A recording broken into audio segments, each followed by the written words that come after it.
দেশের শিল্প প্রতিষ্ঠান থাকাটা যে কতটা জরুরি সেটা যারা নগরে না থাকে তারা বুঝতে পারবে না।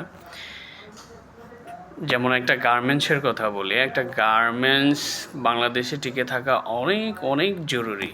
কারণ এই গার্মেন্টসের উপরে ডিপেন্ড করে কতগুলো বিজনেস যে রয়েছে বাংলাদেশে। সাপোজ একটা কথা বলি, এই গার্মেন্টসের উপরে ডিপেন্ড করে ব্যবসা করে অ্যাসেসরিজ, গার্মেন্টস অ্যাসেসরিজ, বাটন, তারপরে বিভিন্ন ধরনের জিপার, তারপরে ইয়ার্ন, তারপরে ডাইং, ওগুলো অনেক কিছু আছে যেগুলো হচ্ছে এই গার্মেন্টসের উপরে ব্যবসা করে।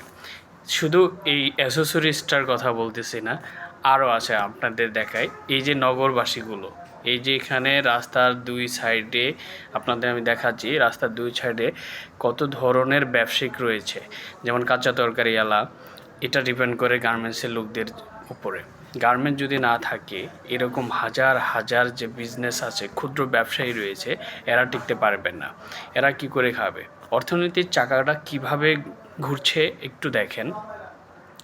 এই ব্যবসা প্রতিষ্ঠানের সাথে মানুষ কিভাবে চক্রের মতো জড়িত সেটা দেখেন। এই গার্মেন্টসের সাথে চক্রের সাথে কিভাবে এই মানুষগুলো জড়িত দেখেন।